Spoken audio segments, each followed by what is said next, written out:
안녕하세요. 반갑습니다. 유수아입니다. 예. 오늘도 제가 돌아왔습니다. 여러분들의 편안한 숙면을 위해서.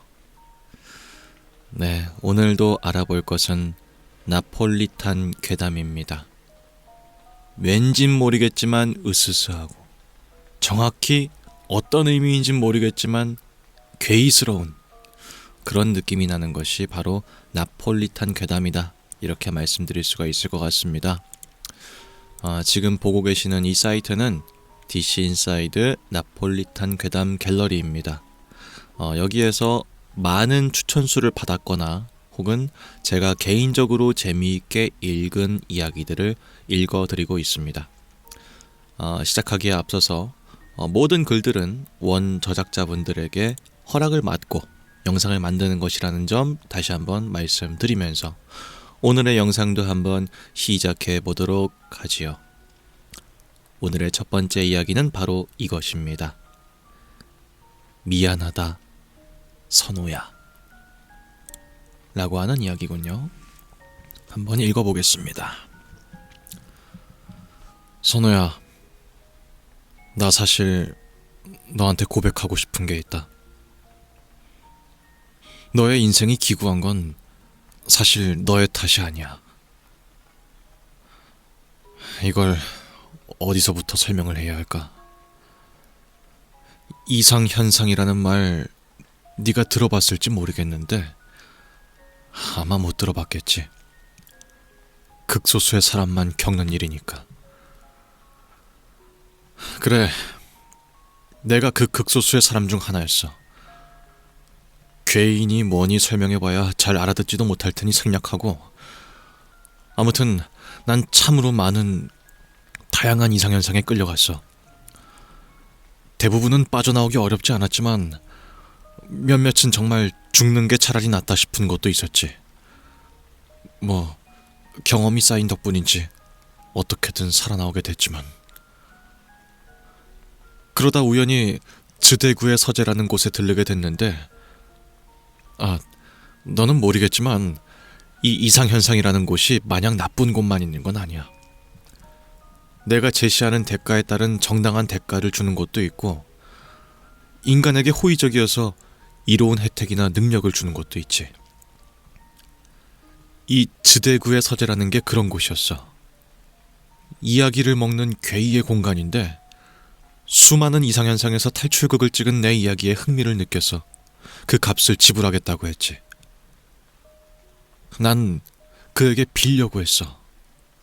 더 이상 개같은 이상현상에 안 끌려가게 해달라고. 하지만 다시 생각할 수밖에 없었지. 말했다시피 이상현상이 꼭 인간에게 나쁜 곳만 있는 건 아니거든. 그리고 몇몇 곳에서 받은 혜택 혹은 능력이 현생에 크게 도움이 되기도 했고 말이야. 그래서 난 소원을 바꿔 빌었지. 인간에게 이로운 현상에만 끌려가게 해달라고.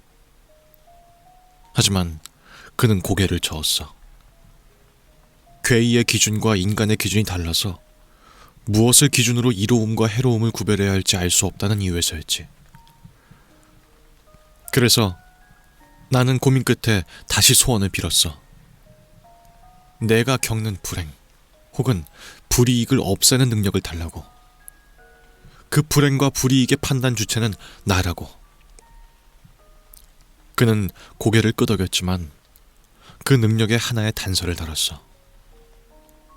그렇게 해서 내가 얻은 능력은 나와 어떠한 관계에 있는 타인에게 불행을 옮길 수 있는 능력이었지. 일종의 제로섬 게임이더라고. 불행을 아예 없던 것으로 만들 수는 없다고 했으니. 처음에는 내가 겪은 고통을 타인에게 전가하는 게 끔찍하게 느껴졌지.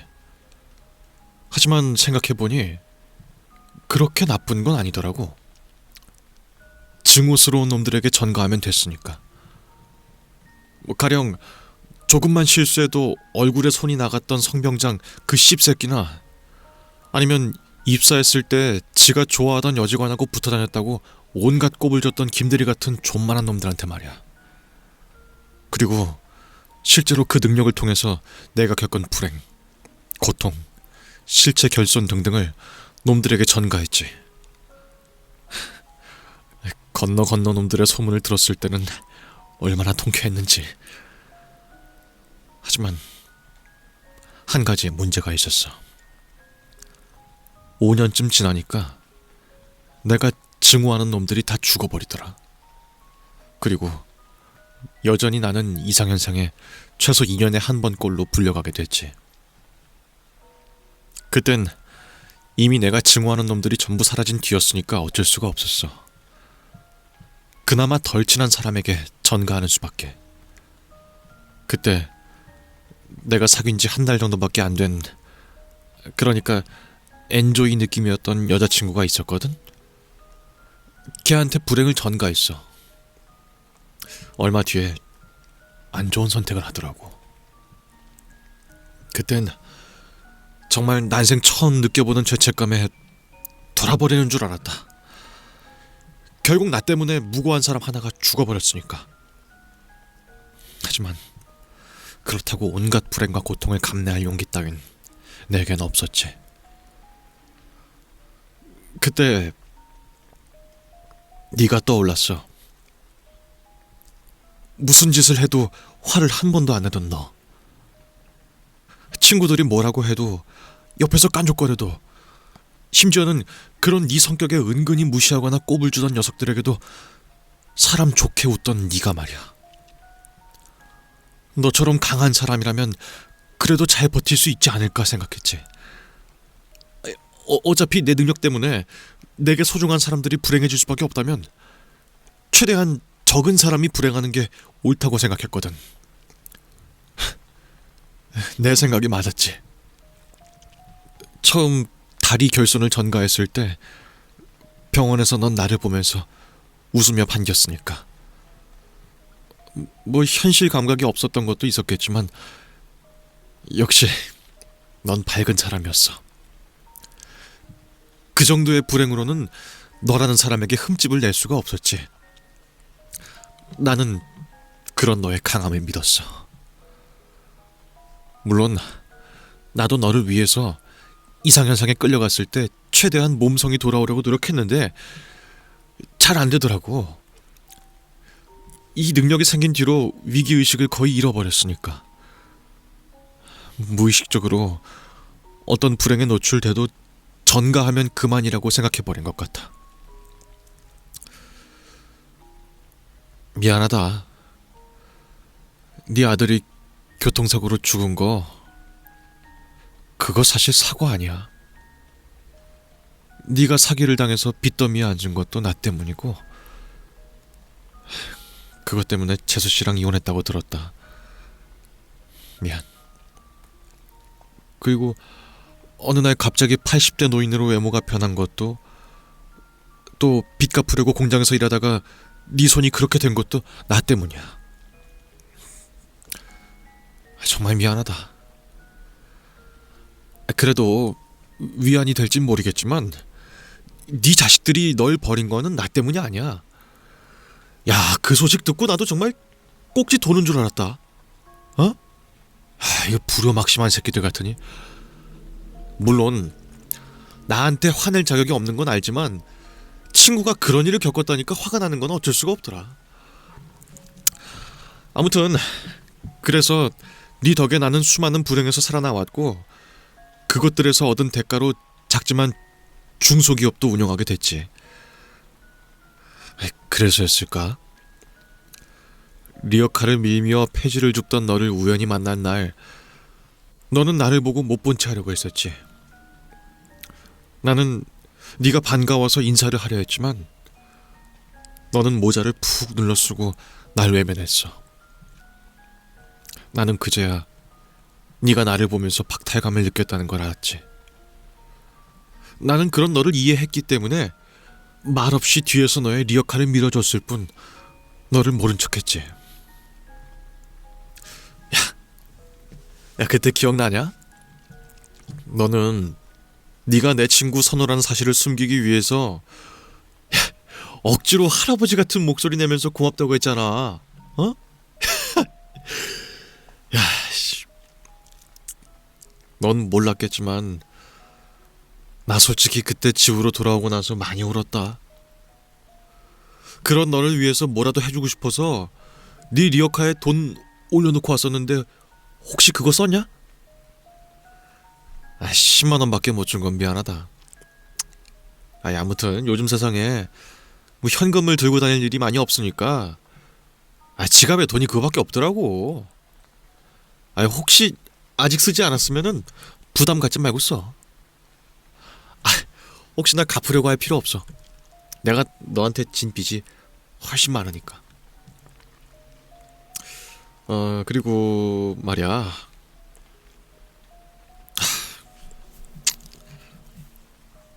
진짜 미안하다. 야, 아마 너 최근에 더 끔찍한 불행을 겪었을 거야. 정말 할 말이 없지만 나한테는 정말 좋은 기회였거든? 거부하기엔 너무 솔깃한 제안이었어. 그 대가를 받은 너한텐 정말 미안하지만 그래도 나는 네가 아직 삶을 버리지 않았을 거라고 믿는다. 너는 나보다 훨씬 강한 사람이니까. 그리고 혹시 정말 만약이지만 너처럼 착한 놈이 그럴 거라고 생각하진 않지만 나한테 복수를 하려고 하진 마. 나는 이제 한국에 있지도 않고 설령 나를 찾는다고 해도 네가 할 수 있는 건 없을 거야. 그러니까 혹시라도 그런 마음을 먹었으면은 부디 포기해주길 바란다. 야, 친구끼리 서로 얼굴 붉힐 일 만들지 말자. 대신에 난 평생을 너한테 속죄하면서 살 테니까. 그리고 혹시나 정말 혹시나 언젠간 나를 용서하게 된다면은 그땐 이 편지를 보낸 주소로 연락 한번 줘라. 술 한잔 하자. 어? 내가 살게. 미안하다. 그리고 고맙다. 사랑한다, 친구야. 라고 하는 글이었습니다. 네.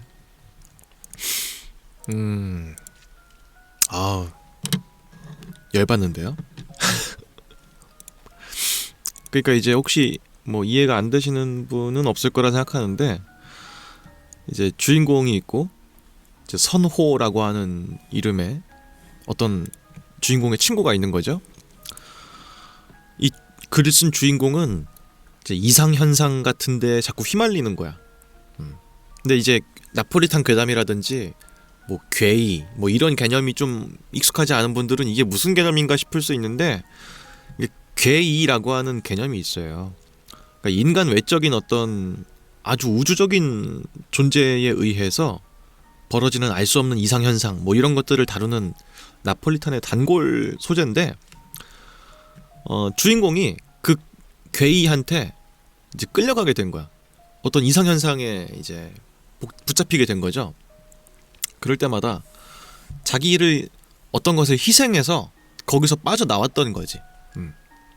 괴이가 다행히도 이 주인공뿐만 아니라 주인공이 아는 누군가한테 그 대가를 전가할 수 있게끔 이제 약간 어떤 뭐랄까 선의를 베푼 거죠. 그래서 처음에는 자기가 싫어하는 사람들한테 그 불행을 전가했어. 그 이상현상에서 빠져나오기 위해서. 근데 그렇게 몇 년 하다 보니까 내가 주변에 싫어하던 사람들이 다 죽어버린 거야.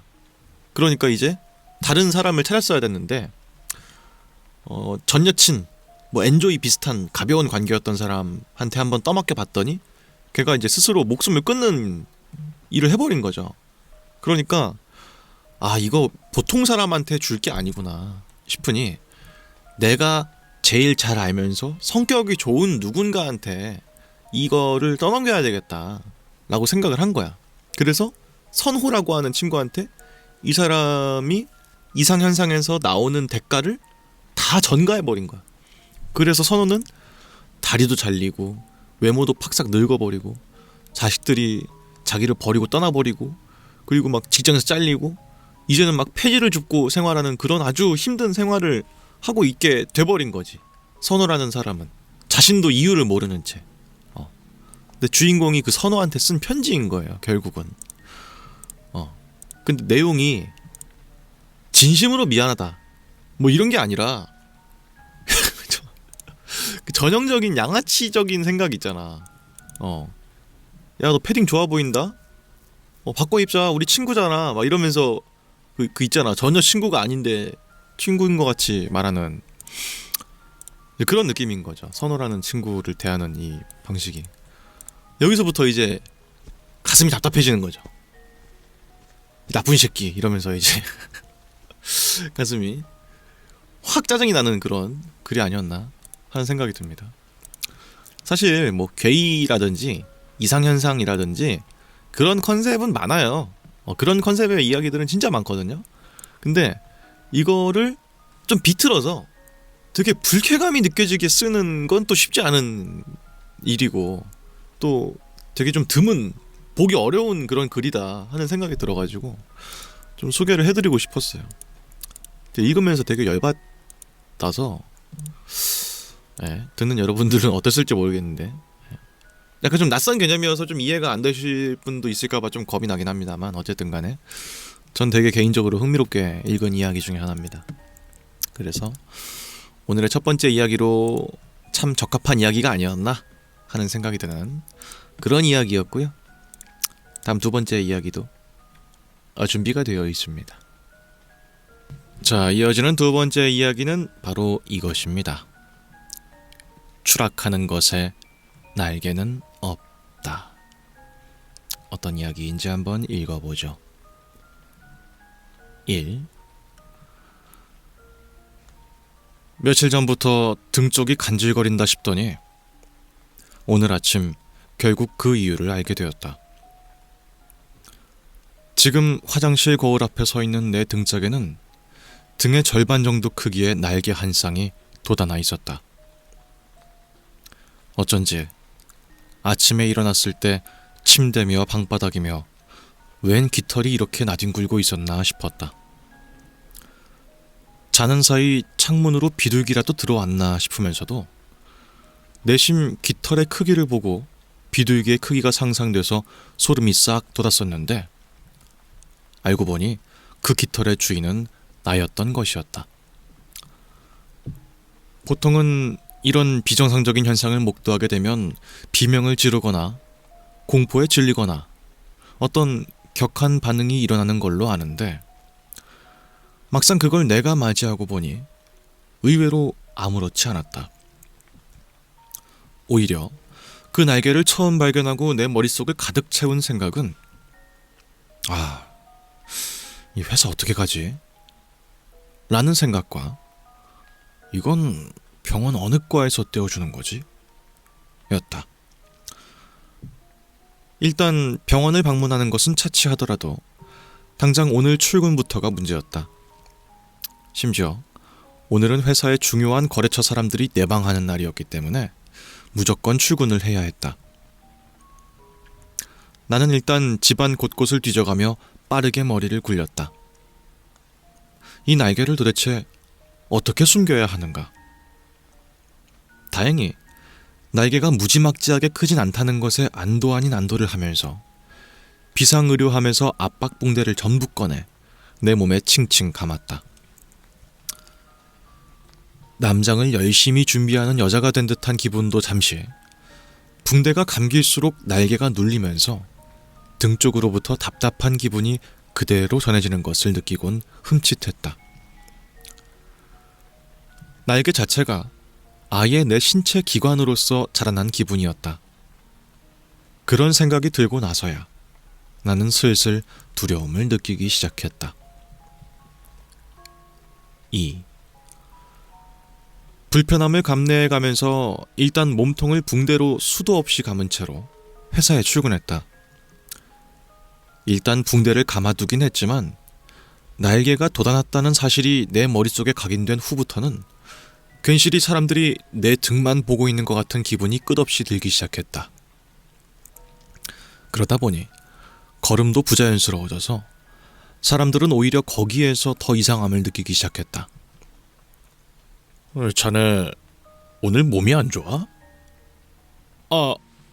아닙니다. 오늘 중요한 날이야. 정신 똑바로 차리고 있으라고. 나는 결국 직장 상사에게 한 소리를 듣고 나서야 겨우 일에 다시 집중할 수가 있었다. 오늘은 우리 회사에서 몇 달 동안 공들여온 새로운 사업 프로젝트를 진행할 수 있는지 여부가 결정되는 아주 중요한 날이었다.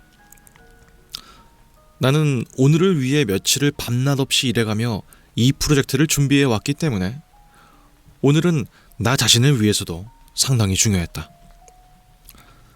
하필 그런 때에 이런 말도 안 되는 일이 벌어진 것이 애석하지만 지금으로선 그런 사실을 최대한 무시하고 프로젝트를 반드시 성사시켜야만 했다. 오후가 되자 거래처에서 바이어 두 분이 사무실에 도착했다. 우리는 적당한 인쇄치레와 함께 그들을 회의실로 안내했다. 간단한 다과를 준비해둔 널찍한 회의실에서 곧바로 회의가 시작됐다. 나는 그동안 준비해온 자료들을 꺼내어 바이어에게 배부한 후 PT 발표를 하기 시작했다. 처음 몇 분간은 상당히 순조로웠다. 자료도 완벽했고 발표하는 목소리도 안정적이었고 그것을 듣는 바이어들의 표정도 나쁘지 않았다. 그러나 길지 않은 몇 분이 지난 후부터 내 등 쪽에서 꿈틀거리는 느낌이 들기 시작했다.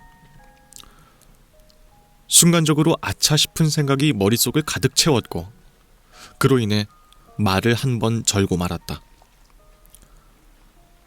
바로 옆에서 긴장된 표정으로 발표를 지켜보던 상사의 표정은 일순 굳어졌고 바이어들도 흠칫하는 것이 보였다. 나는 빠르게 양해를 구하며 다시 발표를 이어가려고 했다. 다행히 간질거리던 느낌은 사그러든 듯 했다. 내가 잠시 설명을 위해 프로젝터 스크린을 바라보느라 잠시 회의실 탁자에 등을 지던 그 순간 등 뒤에서 웅성거리는 소리가 들렸다. 순간 나는 또다시 아차 하는 생각이 들어 등골이 오싹해졌다. 지금 내 등 뒤에는 날개가 있을 터였다. 비록 숨긴다고 숨겼지만 지금의 이 웅성거림은 그들이 내 날개를 보아서일지도 몰랐다. 일단 나는 최대한 태연한 표정을 유지한 채로 차분하게 물었다. 혹시 무슨 문제라도 있으십니까? 그러자 내 질문을 들은 두 명의 바이어는 마치 못 볼 걸 본 듯한 표정을 애써 감추면서 억지 미소를 짓고 있었다. 그중 한 명의 바이어가 자리에서 일어나며 나에게 말했다. 아닙니다. 발표는 잘 들었습니다. 그럼 일단 저희가 들은 걸 바탕으로 돌아가서 검토를 좀 해보도록 하겠습니다. 네? 아직 발표가 안 끝났는... 여기까지만 들어도 될 것 같습니다. 준비를 많이 해오셨더라고요. 잘 들었습니다. 바이어들은 그 말을 끝으로 마치 한시라도 빠르게 이곳을 빠져나가야겠다는 듯 급하게 자리를 정리하곤 인사도 없이 사무실을 나가버렸다. 순식간에 벌어진 상황으로 인해 벙쪄있던 중에 문득 내 옆에 앉아있던 상사 쪽을 바라보았다. 사색이 되어있던 상사의 눈이 공허했다. 그 공허한 눈으로 나를 한동안 지그시 바라보던 상사는 그저 정리해라 하는 한마디만 남기고는 조용히 회의실을 나갔다. 그리고 내가 정리한 것은 회의실뿐만이 아니게 되었다. 3. 모닝콜 알람이 더 이상 의미가 없어진 아침은 정말이지 너무 괴로웠다. 눈을 떴음에도 나를 바쁘게 움직일 이유가 없어진 이 상황이 너무 공허했다. 나는 한동안 모닝콜도 끄지 않은 채로 눈뜬 송장처럼 가만히 누워만 있었다.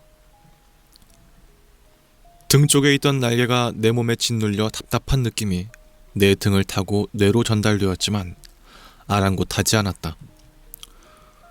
애초에 이런 상황을 초래한 만악의 근원이 바로 이 날개였다. 마음 같아서는 당장이라도 칼로 잘라내버리고 싶었지만 막상 칼을 들고 내 등에 갖다 댈 용기는 없었다. 모닝콜 알람이 어느 순간 뚝 끊겼다. 정해진 알람 시간에 따라 자동으로 끊긴 것일 테지만 나에겐 괜히 이것마저도 나를 부정하는 것처럼 느껴졌다. 나는 힘없이 이불 속을 빠져나와 침대 귀퉁이에 걸터 앉았다.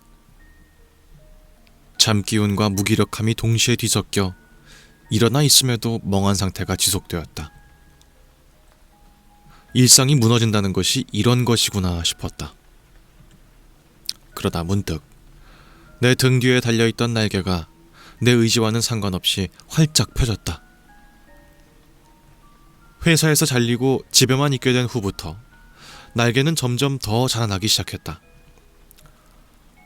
더 이상 밖을 나가지도 않았기에 날개를 압박할 이유도 없었던 데다가 일정 크기가 넘어가자 더 이상 맞는 상의도 없었기 때문에 그냥 바지만 입은 채 생활하고 있었다. 구속이 없어진 덕분인 걸까? 날개는 끝도 없이 자라났고 지금에 와서는 날개만으로 내 몸 하나 정도는 가릴 수 있을 정도가 되었다. 하지만 날개가 커지면 커질수록 내 우울감 역시 커져만 갔다. 날개가 맥없이 앉아있던 나를 위로하듯 내 몸을 감싸려 들었다. 순간 욱하는 마음이 든 나는 양팔로 날개를 강하게 쳐내며 뿌리쳤다. 그러자 날개가 파르르 떨리며 축 늘어졌다. 그 모양새가 마치 기가 죽어 슬퍼하는 것처럼 보였지만 전혀 개의치 않았다. 그때 내 휴대폰이 짧게 진동했다. 화면을 보니 문자가 한 통 와 있었다. 일주일 전에 신청했던 실업급여의 수급이 불가능하다는 내용의 문자였다. 이유는 내가 퇴사하게 된 사유가 내 귀책 사유로 인한 해고이기 때문이란다. 나는 한동안 휴대폰 액정을 바라보았다. 이로써 더 이상 수입이 생겨나지 않게 되었다. 당장 내일이면 공과금이며 월세며 나가야 할 돈이 어마어마한데 말이다. 내가 휴대폰을 말없이 보고만 있던 사이에 날개가 더 커진 것만 같았다. 나는 천장을 올려다본 후 자리에서 일어나 집을 나섰다. 옷을 챙겨 입거나 세면을 하지도 않은 채로 그냥 그대로 방을 나와 현관문을 나섰다. 비록 오래되긴 했지만 어쨌든 아파트에 살고 있던 나는 현관문을 열자마자 바로 보이는 엘리베이터를 지나 비상계단으로 향했다. 그리고 끝도 없이 이어진 비상계단을 계속해서 오르고 또 올랐다. 나는 20층으로 된 아파트의 4층에 살고 있었다. 옥상까지 오르기에는 꽤 많은 층을 올라야 했다. 아마 평소라면 힘들어서 올라갈 생각을 하지도 않았을 것이다. 하지만 지금의 나는 이제 평소 같은 삶을 살지 못하게 되었다.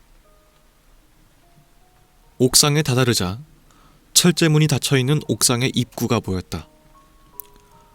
철제문의 문고리를 돌려보았지만 역시나 문은 굳게 닫혀 있었다. 나는 문고리를 잡은 채로 문에 강하게 몸을 부딪혔다. 쿵, 쿵 소리가 비상계단이 있는 공간 전체에 크게 울렸다. 누군가 올라올지도 모른다는 걱정은 하지 않은 채 나는 반복해서 문에 강하게 부딪혔다. 기어코 나는 날개를 사용하기로 했다. 날개를 퍼덕거리며 내 몸을 띄워서는 문에서 조금 멀어진 후에 문을 향해 강하게 달려들었다. 아까보다 훨씬 더 큰 굉음을 내며 철제문이 뜯겨지듯 열렸다. 4. 아파트 옥상에서 내려다본 지상은 생각보다 더 아득하게 멀어 보였다. 나는 옥상 난간에 올라서서 먼 곳을 바라보았다. 쌀쌀한 바람이 내 얼굴을 치고 가자 그제서야 내가 아무것도 걸치고 있지 않다는 것을 인지했다.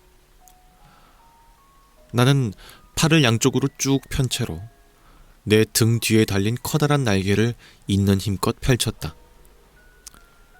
지금의 내 날개는 한 짝이 이미 내 몸보다 훨씬 컸다. 그 거대한 날개를 최대한 펼쳐 보인 나는 그대로 건물 위를 뛰어내렸다. 내 몸이 지상을 향해 빠르게 떨어져 내려갔다. 지금쯤 날개를 퍼덕이며 활공을 시작해도 됐지만 나는 최대한 지상에 다다른 후에야 그걸 시도할 생각이었다. 20층도 꽤나 높은 곳이었는지 떨어지는 데에는 시간이 걸리는 것 같았다. 떨어지는 동안 나는 내 의지와 무관하게 내 눈앞을 빠르게 지나가는 주마등을 보았다. 내 별것 없던 삶이 빠르게 지나갔고 후반부에 이르러 내가 회사에 잘리던 그 순간까지 도달했다. 그 장면에서는 상사의 방에 있는 나와 내 상사가 보였고 상사는 자신의 방 책상 맞은편에 앉아있던 나를 무서운 눈으로 쏘아보고 있었다. 그리고 상사는 나에게 이번 프로젝트를 망친 것에 대해 질책하였고 나는 말없이 그것을 듣고만 있었다. 여기까진 내가 이미 수도 없이 곱씹은 장면이었다. 그런데 내가 보고 있던 주마등에는 낯선 장면이 펼쳐지고 있었다. 금방까지 화를 내던 상사가 나를 딱한 눈으로 바라보기 시작했다. 그리고 축 늘어져 있던 내 어깨를 툭툭 두드리며 무언가 말했다. 뭐라고 했는진 들리지 않았다. 하지만 그것을 들은 나는 마치 귀신이라도 본 듯한 표정으로 상사를 올려다보았다. 그 뒤로 주마등이 마구 뒤얽혔고 짧은 장면들이 스치듯 나타났다가 사라지고 있었다. 괴성, 도망, 피, 병원, 상담. 그리고 주마등이 모든 장면을 내게 보여주었을 때 나는 그제서야 모든 것을 알 수가 있었다. 모든 것을 깨달았을 땐 나는 이미 바닥에 닿고 있었다.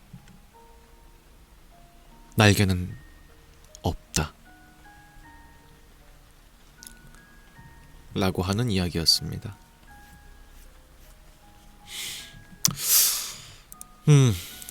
뭐 이것도 이해가 안 되시는 분은 없을 거라 생각합니다만 그래도 한 번 더 정리를 해보자면 주인공이 이제 평범한 회사원이었는데 어느 날 아침에 이제 눈을 떠보니까 등에 날개가 나 있던 거죠.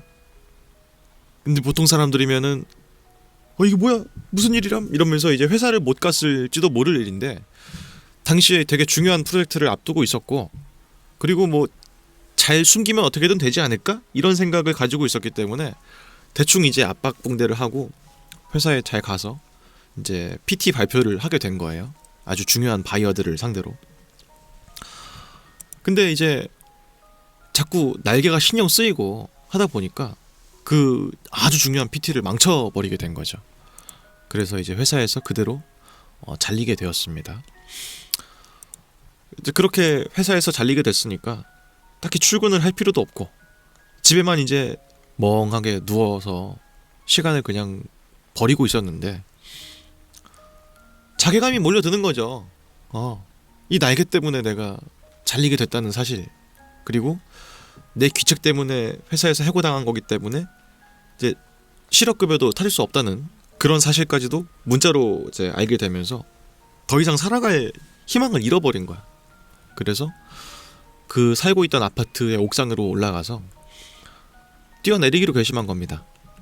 근데 그게 스스로 목숨을 끊기 위해서 뛰어내린 게 아니고 날개가 있으니까, 그리고 되게 처음보다 훨씬 많이 커졌으니까 한번 날아나 보자 이런 생각이었던 거죠. 그래서 이제 뛰어내려서 쭉 활강을 했는데 이제 주마등처럼 내 인생이 한번 싹 지나가는 거죠. 그래서 이제 아주 어렸을 때의 기억부터 해가지고 내 성장 과정, 취업한 다음에 뭐 어떤 일들 하다가 이제 마지막에는 내가 잘리게 된 그 순간까지도 이제 주마등처럼 싹 스쳐 지나갔는데, 그 주마등 중에서 어떤 장면들은 내 기억에 전혀 없는 장면인 거야. 그래서 떨어지는 와중에도 이제 생각을 한 거죠. 이거 무슨 장면이지? 하면서 기억을 돌이켜봤는데 전혀 기억이 없어. 장면들만 그냥 지나가는 거죠. 근데 그 장면들이 내가 기억하고 있는 현실과는 좀 사뭇 다른 겁니다. 나를 질책하고 화내면서 당장 그만두라고 했던 그 상사의 모습은 오간데 없고, 내 어깨를 툭툭 두들겨주면서 다음엔 잘할 수 있어 이런 식으로 뭔가 다독여주는 것 같은 상사의 모습, 그리고 괴성, 도망, 피, 병원, 상담 뭐 이런 식의 것들이 스쳐 지나갔다는 거죠. 그리고 그런 주마등들이 다 스쳐 지나간 다음에는 이미 내가 땅에 닿고 있는 시점이었고, 그땐 나한테 날개가 등에 없었다 라고 하는 이야기입니다. 약간의 이제 문학적인 느낌이 좀 나고요. 제가 이제 늘상 말씀드리지만 이런 식의 문체는 보통 이제 문학상 뭐 이상 문학상 전집 뭐 이런데 많이 나와요. 그래서 되게 익숙하다 이런 생각이 들기도 하고, 뭐 단순히 괴담 정도로 멈추는 이야기 같지가 않다는 생각이 들기도 합니다. 뭐가 됐든 간에 이제 표면적으로 보이는 이야기는 날개가 자라났다가 그것 때문에 회사에 잘렸던 사람의 이야기인 것처럼 보이지만 사실은 날개는 없었던 거죠. 이 사람한테 정신병적인 착각이거나 혹은 회사의 어떤 일 때문에 생긴 나의 스트레스였던 거야. 그게 나한테는 가시적으로 보였는데 날개의 모습으로 다른 사람한테는 보이지 않았던 거죠.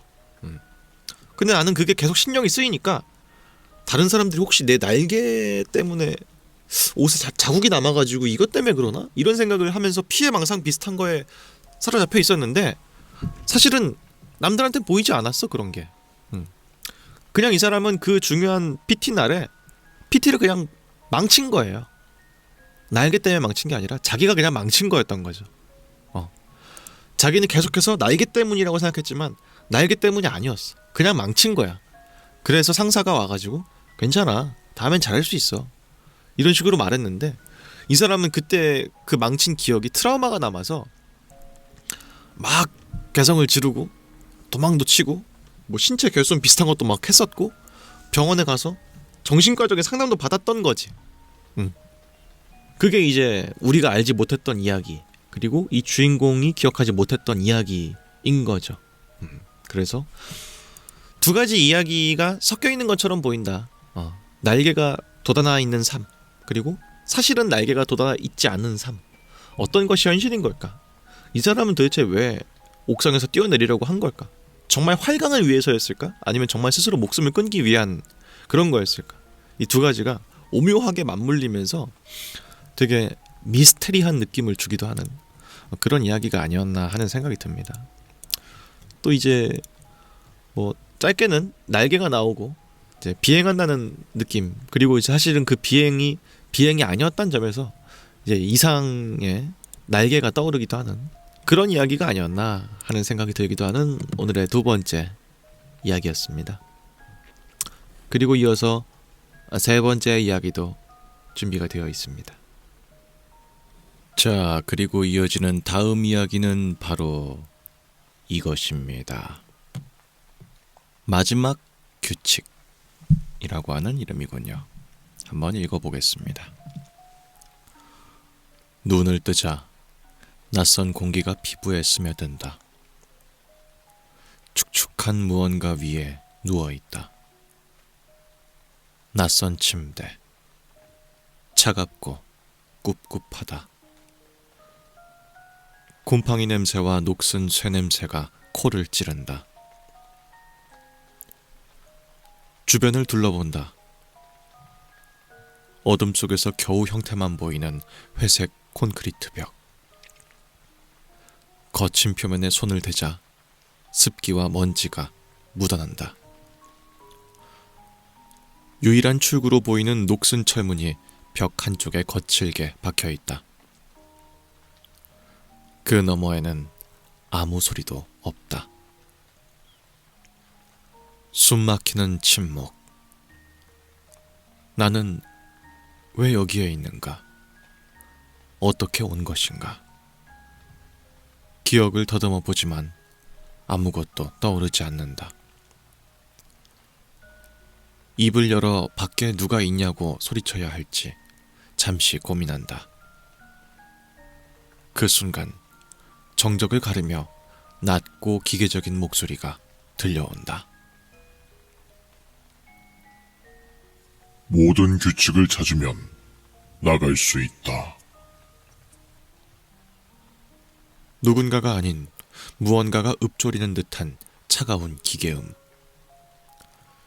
짤막한 문장 하나가 스쳐 지나간다. 그리고 이내 다시 잠잠해진다. 모든 규칙? 나갈 수 있다고? 나는 방금 들은 말을 되새긴다. 여전히 무슨 상황인지 가늠이 되지 않는다. 그때 시야 구석에 무언가가 들어온다. 회색 벽 한쪽 희미하게 글씨가 새겨져 있다. 손가락으로 문질러 보니 벽에 긁혀 새겨진 듯하다. 규칙은 총 5개이다. 흐트러진 필체. 그러나 또렷이 알아볼 수 있다. 심장이 두근거린다. 규칙을 찾아야 한다. 그렇다면 방금 내가 찾은 것이 첫 번째 규칙이겠지. 숨을 삼키며 시선을 돌린다. 방 안을 자세히 살핀다. 벽에 스며든 검은 얼룩들, 바닥에 남겨진 긁힌 흔적들, 그리고 침대 머릿맛. 거기에는 낡은 쪽지 하나가 붙어 있다. 손을 뻗어 조심스럽게 뜯는다. 문 밖은 안전하다. 단정적인 문장 하나. 이 말을 믿어도 되는 것일까? 아니, 애초에 누구의 말이지? 벽에 새겨진 첫 번째 규칙과 지금 내 손에 있는 이 두 번째 규칙. 잠시만, 이게 두 번째 규칙은 맞을까? 모든 규칙을 찾으면 나갈 수 있다는 처음에 들었던 음성도 규칙이라고 봐야 할까? 여러 의문이 머릿속을 어지럽힌다. 일단 지금 내가 할 수 있는 것은 다른 규칙을 더 찾는 것뿐이다. 나는 쪽지를 침대 위에 내려놓고 방 안을 다시 한번 주의 깊게 살펴본다. 탁한 공기 속에서 곰팡이의 냄새와 녹슨 쇠 냄새가 더욱 짙어지는 것만 같다. 바닥을 더듬던 손끝이 무언가 단단한 것에 걸린다. 미세한 틈. 나는 조심스럽게 손가락을 집어넣어 힘을 준다. 삐걱. 바닥의 일부가 들린다. 그 아래에는 오래된 공책 한 권이 놓여 있다. 손가락에 먼지가 달라붙는 것을 느끼며 떨리는 손으로 공책을 펼친다. 문은 잠겨 있지 않다. 동일한 한 문장이 공책을 가득 메우고 있었다. 페이지를 넘겨도 모든 페이지에 빽빽하게 동일한 이 한 문장이 반복된다. 수백 번, 아니 수천 번. 마치 문을 당장 열기를 기대하는 것처럼. 머릿속이 혼란스러워진다. 문이 잠겨있지도 않고 문 밖이 안전하다면 문을 열지 않을 이유가 있는가? 그렇다면 모든 규칙을 찾아야 나갈 수 있다는 말은 왜 했는가? 유일한 출구인 녹슨 철문을 바라본다. 생각해보니 나는 아직 문을 열려는 시도조차 하지 않았다. 하지만 지금 문을 열어보는 것이 옳은 선택일까? 남은 규칙 하나 혹은 둘을 마저 찾아야 하지 않을까? 머릿속이 점점 복잡해진다. 고민 끝에 나는 결심한다. 천천히 철문에 다가간다. 문 손잡이를 쥔다. 차갑다. 힘을 주어 돌린다. 문 손잡이가 돌아간다. 쇠가 비명을 지르는 듯한 소리가 울려 퍼진다. 그리고 문 밖을 마주하기 직전 문틈에 끼어있던 쪽지 하나가 툭 바닥에 떨어진다. 하나의 규칙은 거짓이다. 라고 하는 이야기군요.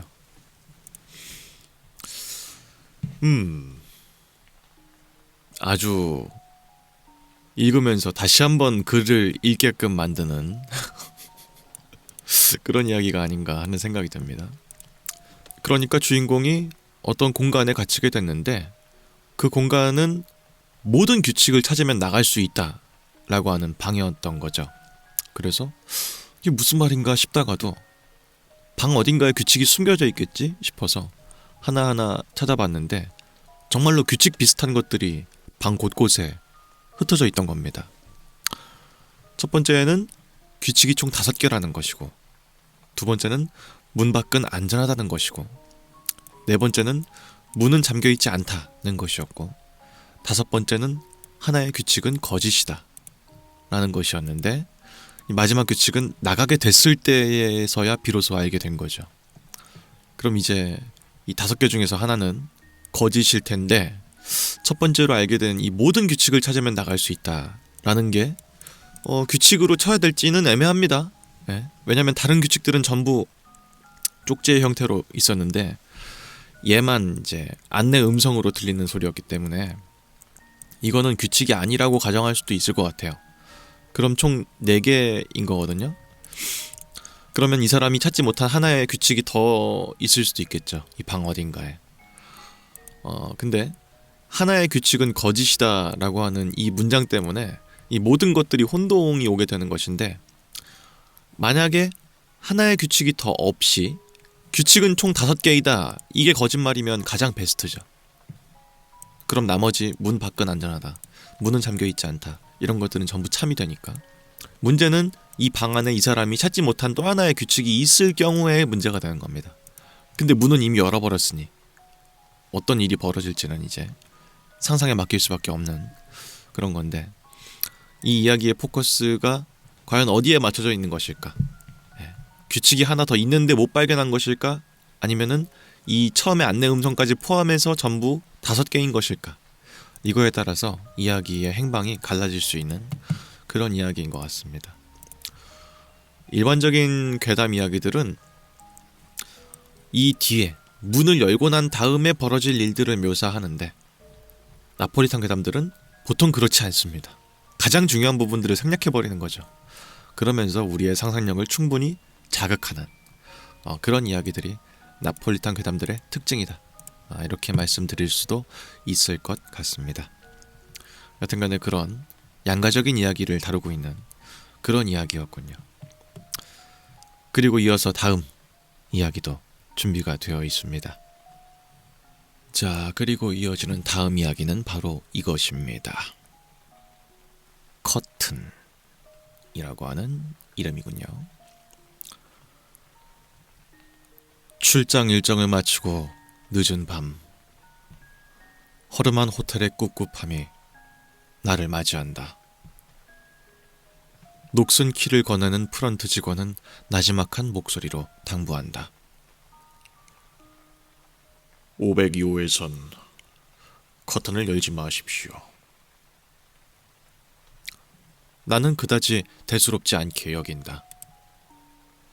피로가 온몸을 짓누른다. 대충 씻고 침대에 눕는다.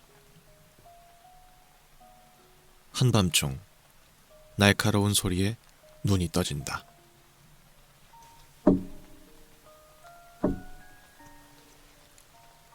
창문을 두드리는 소리. 빗방울인가? 하지만 바람 한 점 없는 적막한 밤이었다. 문득 직원의 말이 떠오른다. 502호에선 커튼을 열지 마십시오. 이곳은 5층. 뭐가 부딪히는 거지? 살짝만 보자. 나는 커튼을 약간 젖힌다. 창밖을 본다. 창밖엔 아무것도 없다. 나는 다시 침대로 향한다. 방 안의 거울이 눈에 들어온다. 거울 속 커튼은 닫혀 있다. 라고 하는 이야기였습니다. 예.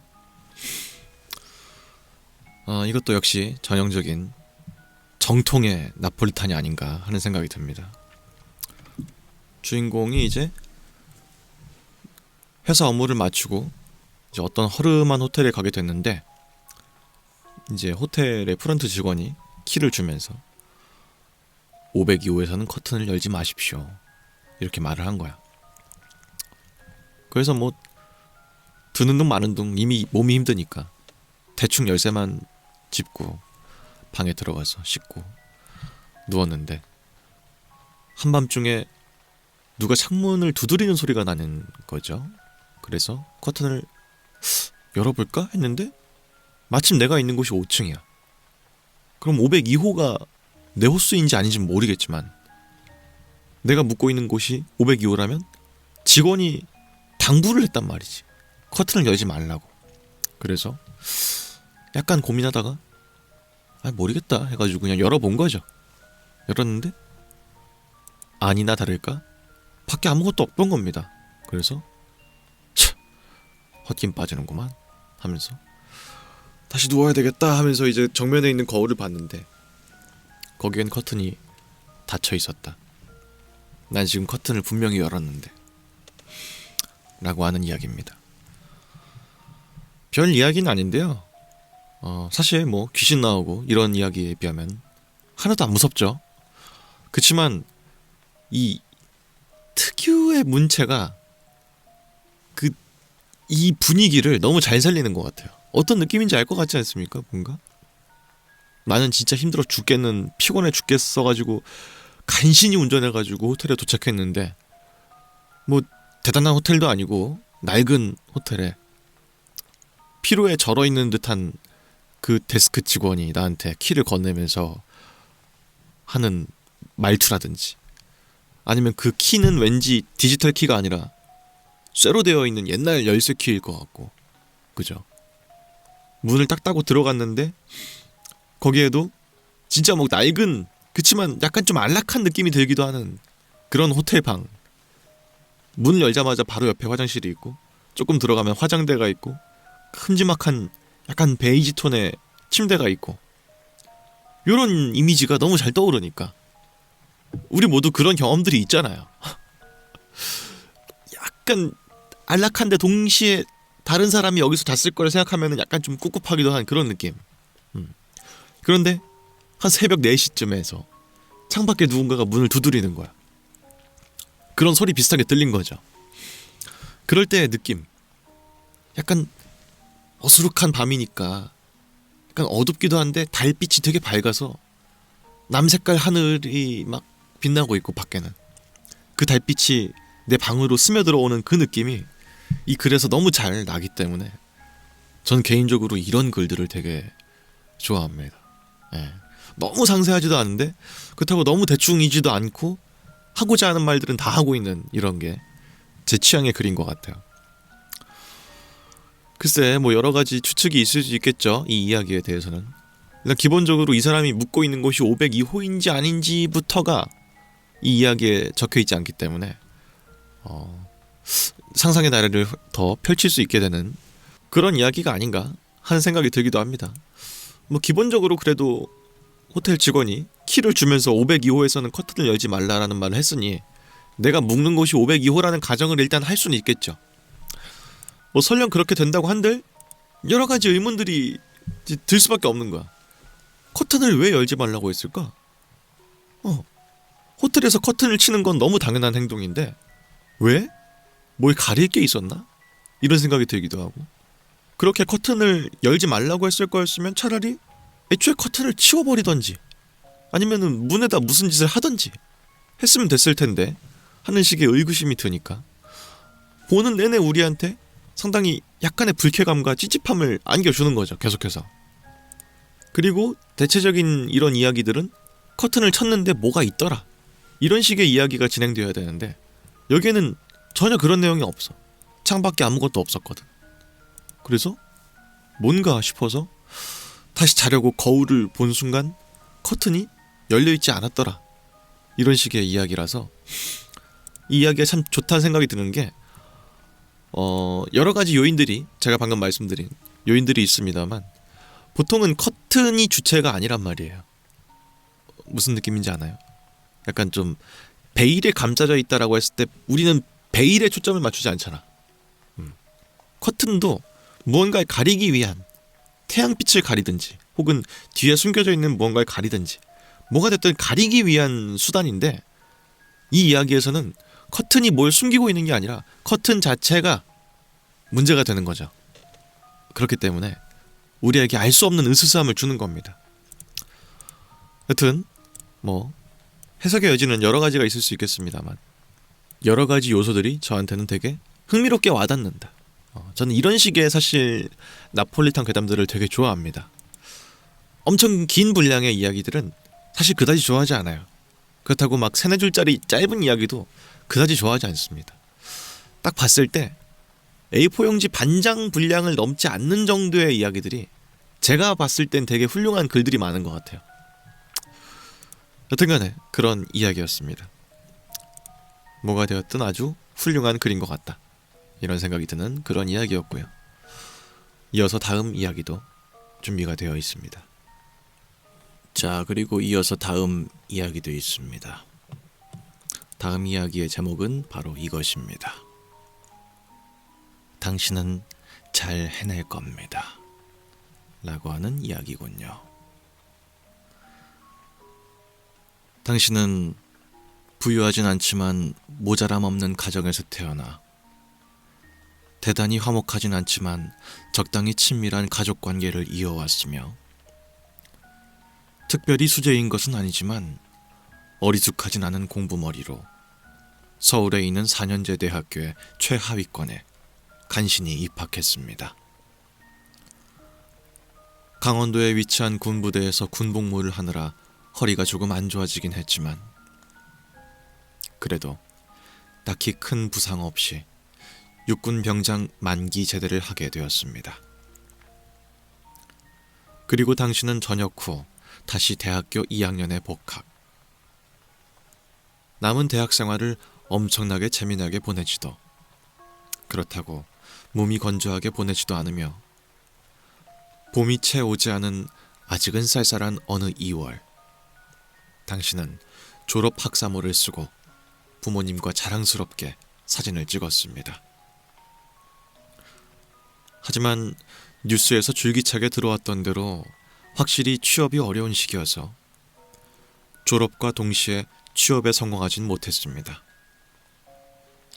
그럼에도 불구하고 부모님의 마지막 불꽃과도 같은 지원 아래 당신은 필요한 자격증이라고 들었던 것 같은 자격증을 따고 토익 시험 점수를 간신히 맞춰서 서울의 변두리에 있는 작은 중견기업에 취직하는데 2년의 시간이 흘렀군요. 그렇게 해서 당신은 이렇게 29살이 되었습니다. 이제 당신에게 남은 삶은 당신과 유사한 삶을 살아왔으며 특별히 잘나지도 못나지도 않은 적당하게 생긴 외모의 배우자와 2년 연애 후에 결혼. 확신에 차진 않지만 사회와 부모님의 눈초리에 등 떠밀리듯이 첫째 자녀의 출산, 그리고 2049년에 발생할 대규모 회사 구조조정으로 자발적 퇴사를 하기까지 1940일 20시간 총 279만 4,800분의 회사 근무. 친한 직장 동료의 말을 듣고 받았던 퇴직금을 주식 투자에 소진하기까지 걸린 시간 13일. 이 사실을 알게 된 배우자와의 이혼. 이때 이후로 갓 대학생이 된 자녀와의 인연은 끊기고 이혼 소송으로 인해 가지고 있던 24평 아파트의 소유권 박탈. 이 모든 일들이 지나고 나니 이제 당신은 55살의 중년이 되었습니다. 당신에게 현재 남아있는 것은 2평 남짓한 창문이 없는 월세 30만 원의 고시원 공간, 투자 실패로 인해 얻게 된 우울증 약, 액정이 깨진 스마트폰, 원형 탈모, 허름한 셔츠와 바지, 롱패딩, 그리고 남은 빚 5,238만 3,215원입니다. 그래도 괜찮습니다. 당신은 아직 건강하니까요. 5년 뒤에 찾아올 당뇨 합병증 발발 전까지 당신은 건강상의 문제는 없을 겁니다. 그리고 4시간 23분 뒤 새벽 1시 30분 합정 물류센터로 출근하는 새벽 통근 버스를 탑승할 예정이시군요. 힘내십시오. 당신은 잘 해낼 겁니다. 라고 하는 글이었습니다. 이 이야기는 제가 쓴 이야기입니다. 나폴리탄 괴담 갤러리를 이렇게 돌아다니면서, 그리고 근 1년 넘게 이제 괴담 같은 이야기들을 살펴보면서 제가 진짜 많이 시간을 할애했더라고요. 괴담에다가 영상 만든 것만 한 160편이 되는데 그 영상들이 전부 1시간에서 2시간 사이의 분량이다 보니까 많은 괴담들을 접했잖아요. 그래서 직접 한번 써보고 싶다. 네. 그리고 나폴리탄 괴담 갤러리에도 제가 신세를 많이 지고 있으니 뭔가 제가 드릴 수 있는 게 없을까 하다 보니까 글을 직접 쓰게 됐습니다. 설명을 좀 드리면, 이거는 이제 나폴리탄 괴담은 아니고요. 그냥 이제 일반적인 괴담이라고 보면 될 것 같은데, 이제 주인공은 이제 29살의 청년입니다. 적당하게 살아왔고 평범하게, 네, 군대도 갔다 오고 취직도 성공을 한 그런 아주 어리지도 나이가 아주 많지도 않은 그런 이제 주인공인데, 사실 여기까지는 되게 흔한 이야기거든요. 근데 이제 앞으로 당신에게 남은 삶은 하면서 이제 벌어지지 않을 일에 대해서 예측을 해주고 있는 거잖아요, 어떻게 보면은. 근데 그 예측이 너무나도 상세하고 희망적이지 않고 이런 부분들을 알려줌으로써 이 이야기를 현재 듣고 있는 29살의 청년에게 과연 어떤 느낌을 줄 수 있을까 라는 거에 초점을 맞춰서 글을 써봤습니다. 사실은 뭐 되게 무섭게 할 생각은 없었고요. 그냥 기분이 좀 더럽게 만들고 싶었습니다. 아니, 이건 뭐 제 개인적인 그 경험담에서 우러나는 건데, 제가 요즘 그 나이가 31살이니까 곧 있으면 32이거든요. 결혼 정년기에 딱 나이잖아요. 그래서 라이브 보신 분들은 뭐 자주 아실 텐데, 이제 여자친구를 어디서 만나서 막 결혼까지 해야 되나 이 생각을 한단 말이에요. 그러면은 나도 모르게 되게 착잡해지는 거야. 여러분 혹시 저보다 나이가 비슷하신 분이나 많은 분들은 다들 그런 생각 해보셨겠지만 저보다 어린 분들은 이런 생각 해본 적이 없을 거예요. 그 인생 계획에 대해서 어떻게 살아야 될지 아직 너무 막막하고, 어른의 삶 그리고 결혼한 다음의 삶이라는 것은 와닿는 미래가 아니잖아. 근데 제가 최근에 생각을 해보니까 나이가 31, 내년이면 32, 결혼을 해서 누굴 만나면은 이때쯤 돼서는 애를 낳아야 될 거고, 이때쯤 돼서는 뭘 해야 될 거고, 이런 식의 어떤 약간의 계획이 수립이 되더라고요. 근데 그게 너무 무서운 거야, 나한테는. 그죠? 이게 왜냐면 내가 이제 만약에 자녀를 낳을 거야. 난 낳고 싶거든요. 그러면은 내 미래에 될 아내의 나이도 있을 것이고 하다 보니까 몇 년 안에는 애를 낳아야 돼요. 그러면은 적정 수준, 내가 생각하는 이상적으로 너무 늦지 않은 수준이 어디냐면은 35살이야. 근데 내가 지금 내년이면 32이란 말이야? 그럼 3년 뒤에 내가 내 애를 낳는다? 이 믿어지지가 않는 거야. 상상할 수가 없어. 애를 낳게 됐을 때 이후에 내 바뀌게 될 삶이라든지 이런 것들을 전혀 상상할 수가 없고 사실은 원하지도 않아. 난 지금의 내 삶이 너무 좋으니까. 근데 내 미래의 인생 계획을 꾸리자면은 어쨌든 이 시기 땐 이걸 해야 되는 거야. 이제 그런 게 와닿으면서 되게 공포스럽게 와닿더라고요. 그런 부분들이. 그래서 만약에 누군가의 앞으로 벌어질 일을 미리 정확하게 알 수 있다면 어떤 느낌일까? 라는 거를 글로 써보고 싶었어요. 되게 근데 기분이 나쁘더라고요. 희망적이지 않고.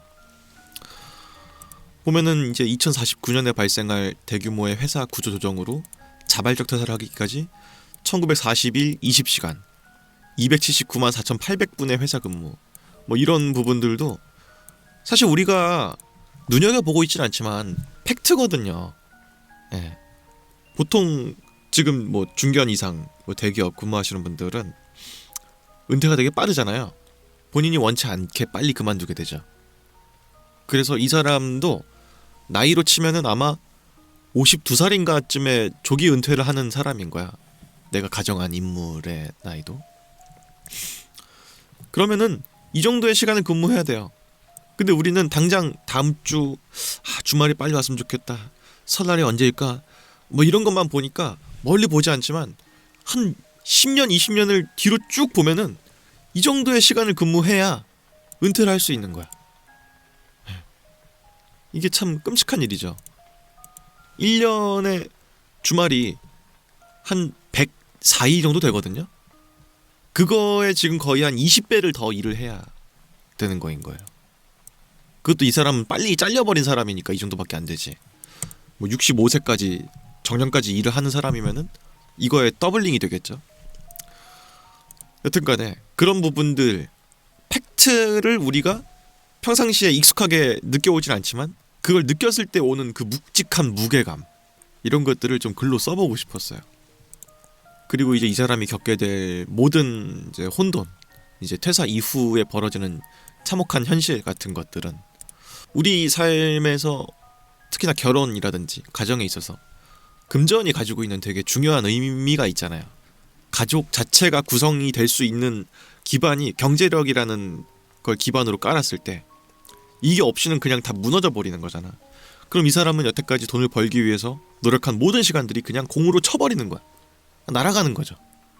그래서 남아있는 것은 결국 셔츠, 바지, 롱패딩, 고시원, 우울증약, 탈모, 이거밖에 없는 거지. 여기서 오는 박탈감, 돌아갈 수 없음, 나는 무엇을 위해서 노력했는가, 55살이 될 때까지.